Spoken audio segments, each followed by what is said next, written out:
Always takes a minute to go live on LinkedIn, so give it a second.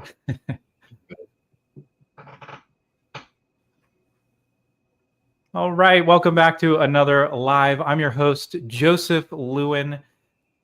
And, so many of us in the marketing world, we're spending a lot of time, energy, effort to get people to our website. And if you own a small business or, you're in charge of driving growth in your business, you're probably using your website, getting people to go to your website to learn more. But the challenge is you can be driving a ton of traffic, but not see that traffic actually turn into paying customers. And so I'm really excited to have Chris Gould back on the show again today to talk about some really interesting and creative ways to use AI to get people to interact on your website more. So, making your website more interactive and enabling you to collect their information and start a conversation with them in a much more natural way using AI. So, Chris, super excited to dive into this with you today. Great to be back, Joseph. Thanks for having me. Yeah, so it's really interesting because in the past, to create interactivity on your website, I've heard people talk about that for a long time, and I've even spearheaded projects where we are putting some kind of interactivity on a website, but it's always been something that's very expensive and time-consuming to do. I've legitimately spent probably 50 hours on some of these projects before, just trying to figure out what it should do, how it should look, and then you're kind of stuck with what you've got, right? You build it all out, and then if it's not really doing what you want, there's so much sunk cost put into it that it's super hard to make a change. And so how do you feel like AI is kind of reshaping the landscape on having interactivity on your website? Yeah, that was well said, Joseph. It's crazy because when you see the advancements in speed and cost efficiency when it comes to building a tool or something useful that could sort of help be brand adjacent to driving leads, right? So, I look back on my time in the hearing aid business. Your manufacturer's hearing tests were always, a big deal in terms of engagement, driving organic traffic. And so that was, seeing that firsthand was kind of a testament to it's not just about, a lead capture form or a downloadable. Sometimes it's having something useful that adds value, that's interactive. And so later when I was, working in more business development roles, I saw sort of the approach being still downloadables and, give your email in order to, get this report. And those still have a place, and I think those still work. But with AI and seeing what some of these new web development tools or AI web development tools can do, you realize, well, we can make a lot of interesting things that have some functionality, and it's fast enough where you can actually, do this multiple times throughout the year. So instead of maybe commissioning a white paper and waiting, so long to get that produced and then see if it works, now we can make more useful, creative assets and AI-enabled content to drive more conversations. Yeah, it's really interesting because there's a couple pieces to it. One is it can be a tool to get more people to your website, right? Because if you have something that is useful and helpful, let's say some kind of a calculator that an engineer is going to use to calculate load bearing on some, some type of thing that they're doing. I'm coming up with a random example there, but you're pulling in data from your own data sources, and you're able to make something available that an engineer is going to go to on a regular basis just to use for their job. Right. Now that's a tool to be able to get people to come to your website. And that kind of stuff has been done for a long time with like headline analyzers or, things like that in the marketing world. But again, so much time and energy goes into building that out. So it could be a traffic source, which is really interesting.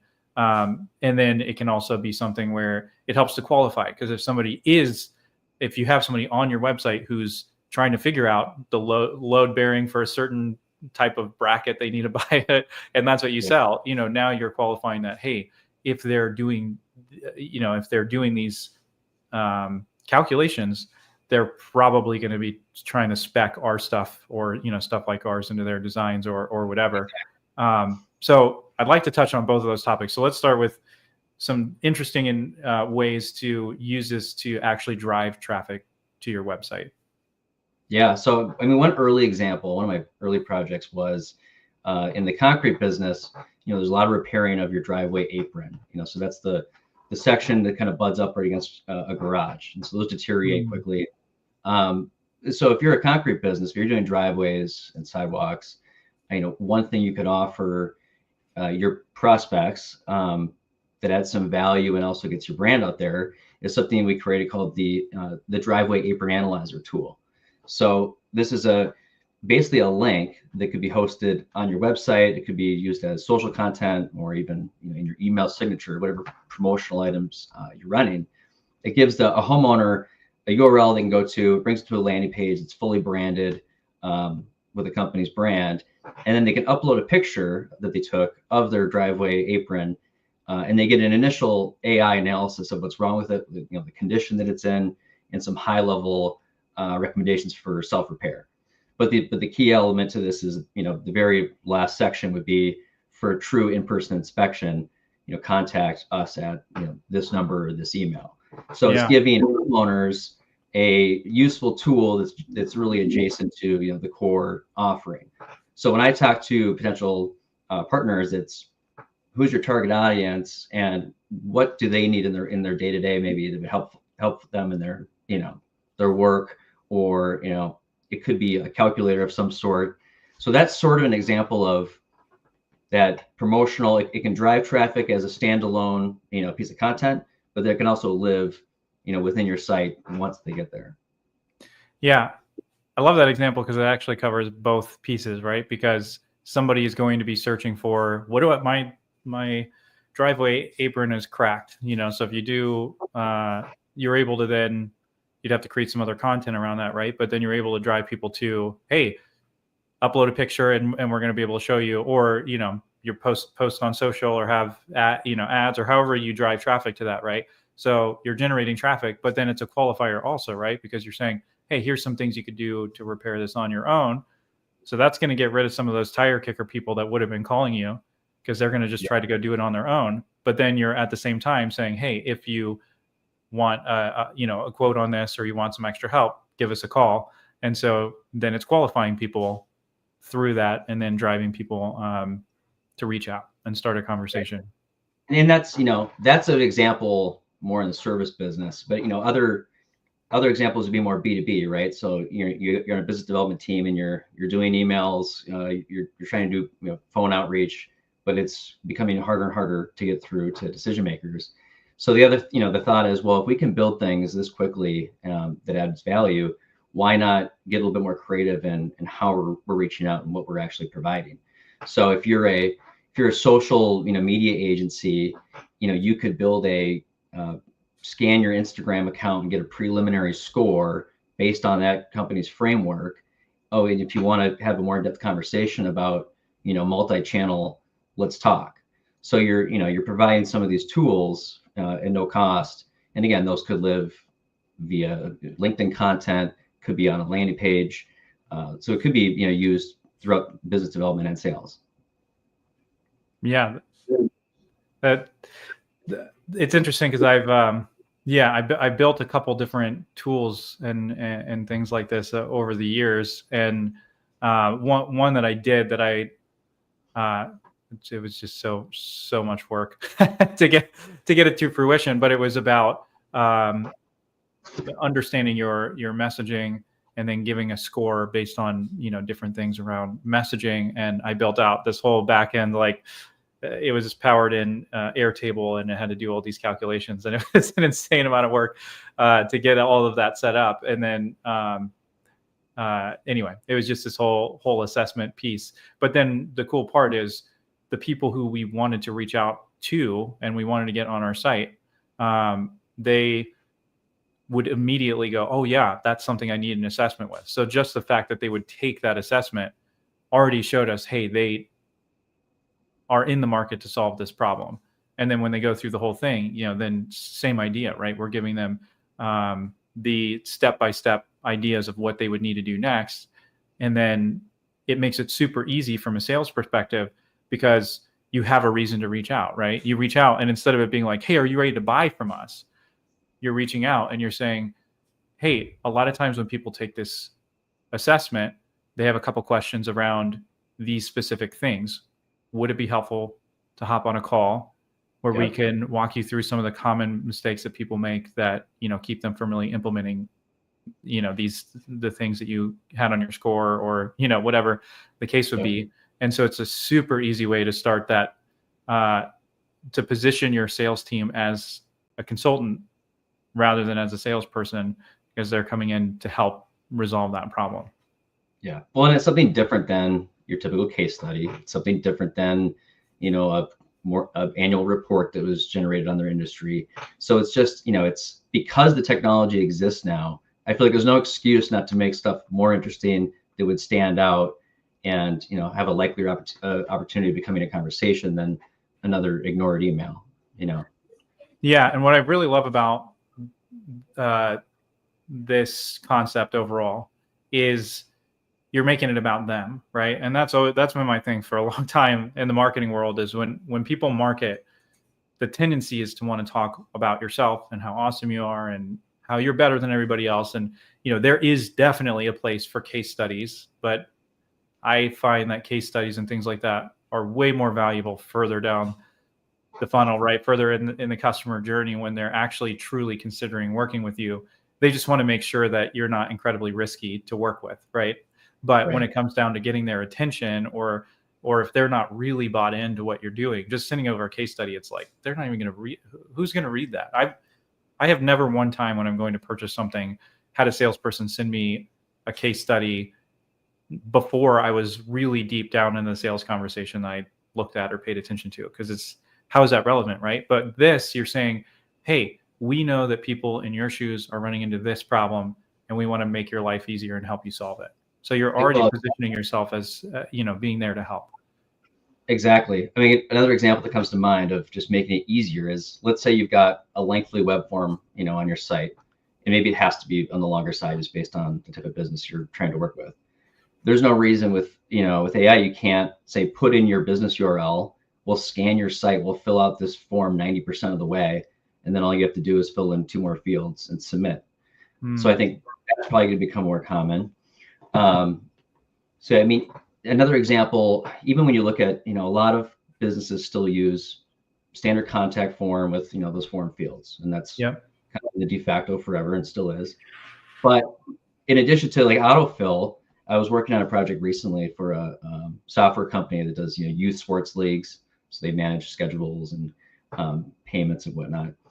But for people who are potentially looking to sign up for the service, instead of just filling out, 6 fields on a book a demo page, what if they could actually select some of the features of the product they're interested in, that builds a customized demo meeting for them, and then also provides them the option to use AI to generate notes for their next association meeting about how to talk about this product.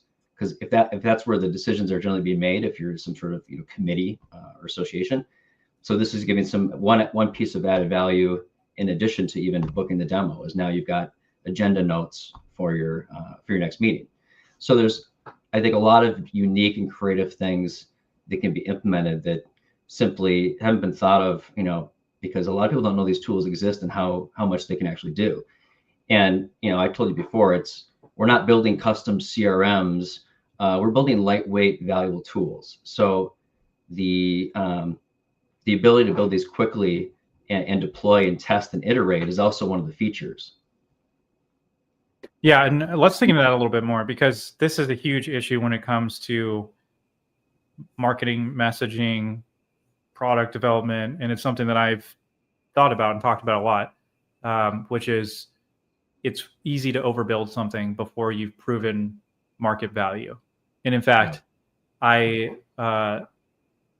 was working on a tool like this before AI, and I went to my boss and I said, we need to build this as a very simple 10-question assessment that we're going to fill out the answers to manually and send back after they filled it out, because we don't know that people are actually even going to fill it out. So if I go and spend 100 hours working on this before we actually know that people are going to fill out a 10-question survey, then we're going to waste a ton of time. And what we ended up doing was, they were like, no, we got to do this. We got to do it right. So we had this 70-question assessment. It was like super detailed, right? Took about 30 minutes to fill it out. And then we built the whole back end and everything. And we didn't get that many people to fill it out. And it was a total waste. And my big takeaway from that was we should have had it shorter and we would have gotten more people to fill it out. And so what's awesome about what you're talking about there is it allows you to test things much faster and see, are we on the right track? Rather than sitting in a room together and going, what do we think we need? That's a great idea. Let's go with that. Now let's spend the next quarter building this thing out. And then you build it out and it totally fails. So walk me through how using AI to build a tool like this can help you iterate faster. I mean, the speed alone, and it's not something where you can put a prompt in or even 10 prompts in and you've got a functional app. These tools are amazing. There's no question. But you might be on version 200, 300 before you actually have a good product that can be used as a AI lead, piece of content. But I also like, from the perspective of approvals at organizations can be tough too. I mean, you've got a lot of stakeholders, and like you were saying, sometimes a project will be full steam ahead until it isn't. And then everyone's kind of wondering, well, what did we spend a lot of time doing that for? So the ability for these to create MVPs is also a huge benefit. And these don't have to be apps either. I mean, the AI web development can create landing pages, it can create, apps, but it also can create components. Let's say you had a Squarespace site and you wanted to, have a new widget or plugin that simply doesn't exist natively. You can build these within the tool and then export them and bring them over to other platforms. So there's the speed to market, the efficiency, all sort of lends itself to, we can stop wasting a lot of time and start deploying and testing. And it's not, these aren't mock-ups either. These are fully branded and they look polished and they work. So I guess in a nutshell, it's the speed alone, I think makes up for, a product not being fully developed head to toe for 6 months by a full stack developer. Unfortunately, for the lightweight content, there's a lot of opportunity. Yeah. One thing that's super interesting about the lightweight and the speed of it is that it makes it available to smaller teams, or even if you're at a larger company, but you're at kind of startup within that larger organization. This allows you to do things that would have taken in a development team, or where you would have had to have people who really know what they're doing, or you need to buy a third-party tool. But it never, here's the challenge that I've run into, because I've built, I've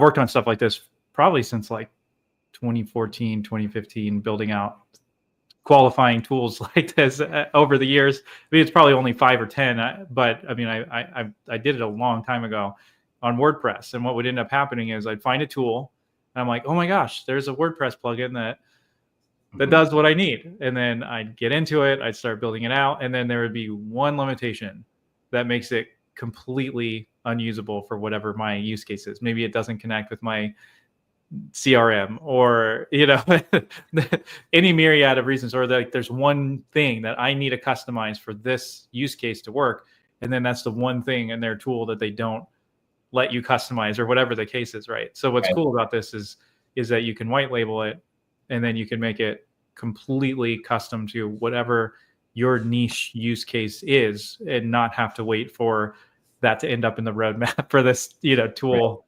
that you're paying for. 100%. Yeah, it's exactly some of the benefits you're articulating. So one other thing that is interesting about this kind of approach is the ability to be able to connect it into your existing tools, which is kind of what I'm getting at with that. So, somebody who's listening in and they go, okay, this is all nice, but we need this to connect into our CRM. We need it to connect into our email systems, or whatever the case is. So walk me through some ways that you're able to connect these apps to your existing infrastructure. Yeah, it's pretty straightforward. With any one of these tools, you can either, let's say it's HubSpot, and you have the HubSpot embed code that can be used directly integrated into the experience. These AI web development tools also have a pretty seamless AI implementation. or API. So if you have, the credentials to link, any platform, you're able to do that. So there's multiple ways where, and you can also do submission to an email and then have it sent to any distribution list of your choice. So it's very flexible. I'd say it's as flexible if you were building a landing page and, you need to implement a form. It's got 6 different ways to do it. So it can be, sometimes there are tools where it might collect the information at the end of, the experience.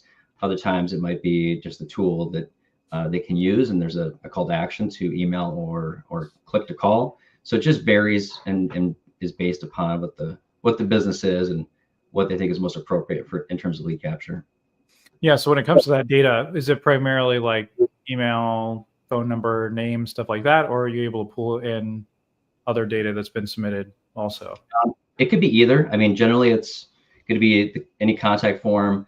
There have been some projects where not only are you getting their contact information, but there's one example where they can scan their website and it'll build a sort of a campaign brief of what their campaign might look like if they were doing paid advertising, and then that would build out using AI an overview of what the campaign would look like across channels and budget and investment. So we could bring all that over too. So not only the contact information, but also any information that was generated within the experience. Yeah. And that's ultimately, that's still a huge differentiator for businesses, is the data that they have and that they're able to capture. So I'm just thinking, even from like a product development standpoint or service development, if you're able to collect that data, even if somebody doesn't work with you, even if at the end you go, hey, they're not going to be a good fit. If you're collecting the right information, you're going to start to go, hey, this pain point that we thought was in the market that we were aiming towards and we've been building our product for, nobody's saying that they have that problem, or 1 out of 10 people. Whereas this other problem over here that we weren't really thinking about that much, this is the one that everybody's emphasizing. And it gives you that really key market feedback information to be able to start making some changes or pivoting, and then that lets you reach out to this whole group of people and go, hey, we've actually are going to design our tool to solve this problem. Is it worth having a conversation? And now you could have a market for something you didn't even, you weren't really even planning on leaning into. So there's a lot of value in collecting all of this other peripheral information besides just capturing a lead and trying to close a deal. 100%. So what is the most interesting use case that you've worked on so far for developing one of these tools? Well, there's a project I'm working on now that I think is pretty interesting. It's similar to, it's not so different than the apron analyzer I mentioned. So it's using image recognition. But if you have a showroom, for example, of products, and you can, in this case, this is a countertop organization who they sell to dealers, and they have a catalog of promotional items that could be potentially incorporated into a showroom. Well, now you can upload an image of your showroom or your gallery and get customized recommendations of where different items might make sense to improve, the flow and representation of different brands. So before that might be, just a PDF downloadable or a landing page. Now it's an interactive experience that a sales rep could, use when they're talking to their client, or a new tool that can be featured. So both image recognition and text analysis in terms of AI have proven to be really interesting components of these tools, because you can apply your own framework to any one of these. Another recent one was the idea of, if you're helping nonprofits with their messaging and communication, do you give them a tool where you can upload a screenshot of their most recent newsletter and they get custom insights based on your framework of what they can improve? So if you're a freebie or a teaser, to the core business, so those are just a couple recent examples that I found to be interesting. One of the things I've seen work really well, it's probably my favorite use case for a tool like this, is if there's something that you have to do as a company that you don't really make very much money on, but you have to do it before you're going to see success with a client. Then if you can create a tool that does that up front, then you're getting to value so much faster with your client, right? And so let's say that it is the email newsletter piece, and what you do is actually set up landing pages once somebody's clicked through that have a much higher conversion to a donor. But you know that the first step is they have to have better written emails, and their emails need to be better. Their call to actions need to be in the right place to drive people to that page. And you can't really help them if they're not getting enough people going to the page. There's not going to be value. So if you can create a tool that helps them get a higher click-through rate, and you go, hey, once you get this higher click-through rate, talk to us, because you're going to see value coming from way more people clicking through. If you're not getting the donations you think, or you're not getting this percentage of conversion, then we should talk, and we can help you, get a higher conversion. If you've done that and somebody's gotten extreme value, and now they've already solved the first problem, now they're going to already have a much higher level of trust with you. You've already gotten them value before they paid you anything. And then now their thought is going to be, okay, if you added this much value before we've even worked together, how much more valuable is it going to be to work with you? So that's a really cool way to kind of qualify people. Well, and if you're selling even into a larger organization, let's say you're selling to a company that has a 20-person marketing department, if you can provide them some marketing related tool that they use and maybe they share internally, now you've got your brand, like digital swag, sort of embedded within that group, proven it's useful. But you could also choose to brand it entirely as their own, and and say, hey, we've made you this custom branded tool as part of the starting that conversation. Or it could be your own brand, for the sake of additional exposure. So I've done it both ways, where you can brand it custom or as your own brand. Yeah, that's a really cool way to do it. So as people are thinking about, we've kind of talked through the value. I think one last thing I want to say, actually, before we kind of move towards some actions people could take, is this opens up the door for way more creativity. And I think that's one thing with AI. People get scared because they're like, oh, AI is going to take my job. In my experience so far, when it comes to anything really creative, AI doesn't quite get there. It's like close on certain things, but it just can't quite do that. But then there's all of these things that, as a marketer, I end up having to spend my time on that are just, to me, a complete waste of time. Not things I want to do at all, that keep me from actually doing the creative work that sets my company apart, or sets brands apart.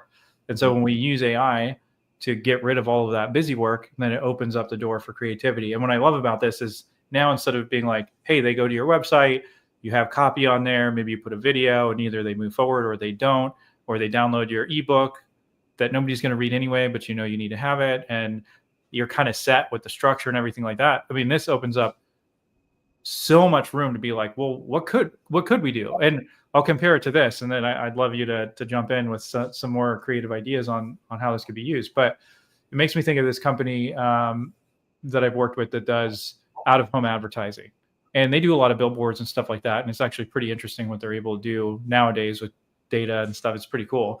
But then one thing that's really cool is that there's all these ways to do out-of-home advertising that are totally different than what you might think. So you can have a bunch of cars wrapped that are going to drive around the conference where all of the people that you're selling to are going to be. Or you could get like an ice cream vendor, and they'll put your logo on their ice cream truck or whatever, and you park that out and you give free ice cream out with your brand color as like the ice cream or whatever, right? And so when you get off of digital and you go out of home, and then you go out of home isn't just billboards, all of a sudden it's like, well, we could do like anything. Like what could we do, right? And it kind of opens that. And I feel like this is similar, where you now have this tool that you could put on your website, and it can do like almost anything, right? So as long as the data is available. I mean, the fun part about this is, because they made the integration of data sources and APIs much easier with the assistance of AI, you're no longer trying to figure out details of JSON and XML and how it's being imported into your app or product. But if you can go and create a free account on a weather API and grab your token and bring it into some of these platforms, now you've got a direct connection to a full weather database. There was a app project recently I was working on where we needed a database of songs. So there's lyric databases out there. You create an account, integrated into your app. And so you might have 3 or 4 different incoming APIs to make the data useful, but it's changed in a way that makes it much easier and seamless to get the data into the format that you want it to be for the user. All right, so I'd like to dig into some practical takeaways for people as we wrap up. So we're saying, okay, you can do all this stuff creatively. You can start getting into this. So I'd like to cover 2 things. One is, what are some ways that people can kind of start playing around with this? Maybe some tools that they could explore if they're in the situation where they're like, hey, I just want to see what's up with this. And then the second one will be, getting more into at what point should they reach out? At what time does it make sense to work with somebody like you? So let's start out with, what are some ways that people can start playing around and exploring these tools? Yeah, so I'm using 2 tools primarily. One's called Lovable, and the other's called Vercel. More specifically, their V0 editor, v0.dev would be how you get to that product. And I believe these both still offer sort of a freemium model where you get so many credits or tokens a day, so you can start building whatever you want and kind of see how it works and how it comes out. And this could be, if you always had an idea for an app, I mean, you can start building it. If you wanted to create a landing page based on an existing landing page and adopt the colors straight from the photo, it can do that. So there's a lot of testing that I would encourage people to do. It's jaw-dropping when you see it happening and what it can spit out. My caution would be, these aren't perfect products. There's errors, and the tools can attempt to self-troubleshoot their own errors, which is kind of amazing. But there are problems. You may not have something that looks good until between version 30 and 50 of your project. So if you submit a handful of prompts and go, this isn't very good, I wouldn't be surprised, because it does take a little bit of time and massaging things into place, because the AI it'll sometimes remove an entire section of content you didn't expect because you were trying to change the color of something else. So the generative nature of it still has limitations. It's more about, can you articulate the problems you're experiencing to the AI so it knows what to fix, or getting into the console logs to make sure it understands why a form fill wasn't working as expected. So it's sort of a technical troubleshooting process as much as it is building. Okay. Yeah, that makes sense. And so, in that case, your solopreneur, your small marketing team, probably worth getting in and just like messing around with this stuff for a little while, seeing what you can get out of it, and playing around. So at what point does it make sense for somebody to go, hey, I should reach out to Chris? Well, I encourage everyone to try to do it themselves, of course. But there's going to be a point where you might get frustrated, or you may not be able to figure out the database in the back end if you want to use authenticated users, or maybe it's more of a how do we make this look better and get it to a polished state. Some of the default visuals that are used in both these tools tend to be kind of a sign that it's AI, because they use a lot of emojis and similar iconography. It's sort of like the evolution of AI with copy. The rocket ship being a dead giveaway, but if you're brand new to it, you didn't realize the rocket ship was a dead giveaway.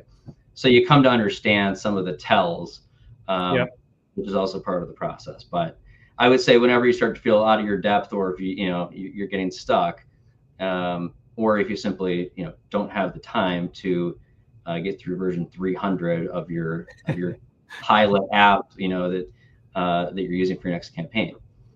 But I'm always happy to brainstorm ideas and even prototype, things to a certain percentage, just as a kind of a proof of concept. I mean, the whole idea here is to get to MVP faster. And so instead of building out lengthy PowerPoint presentations about what I think I can build, I just build it and then share it, and then we have a conversation about whether we take this, to the next phase. Yeah. I love that approach, and the MVP approach to me is everything. And the reason is, I've screwed this up big time, multiple different times, both like with my own businesses, where I had an idea where I'm like, this is amazing, this is a problem, I know it exists, and then I create a whole thing around. I mean, I literally spent 3 months building out this whole course on solving a problem, and I spent so much time doing it, and I got one person to buy it from me, and I've learned the hard way that like just because there's a problem doesn't mean that the market wants to solve it. And even if it's a real legitimate problem that the market should want to solve, just because they should doesn't mean they will or that they'll pay for it, right? So that's where I love the minimum viable product idea, because you're able to just validate something before you spend all of your money, or all of your time on something that's not going to work. So I love that approach. And then where can people find out more about you and working with you? Yeah, I mean, you can follow me on LinkedIn or connect with me on LinkedIn, or you can go to squaremigration.com, where I've got dedicated sections for my Squarespace website work, as well as the AI app development. So I actually have a library of some apps, just kind of as an examples, as well as a wizard of figuring out what you might want to build as well. I love it. Awesome. Well, Chris, thank you so much for joining and sharing about AI-enabled tools on your website. It's really interesting way to be connecting with people who are coming to your website and converting people at a much higher rate. Definitely, I think one of the more interesting use cases for AI in marketing right now, because everybody's defaulting to how can we just automate all of our content? And it's like, you can only do that so far before your content is garbage. You could certainly use it to make your content creation faster, more effective, whatever, but there's diminishing returns when you try to AI too much in content. I actually think this is a way more interesting use case for AI than what I typically see in marketing. So thanks for opening the door for this. And if you're looking to solve this problem, if you're wanting to convert more people on your website using an AI-enabled tool, definitely reach out to Chris. And with that, thanks everybody for joining, and we'll see you on the next live. Thanks for having me.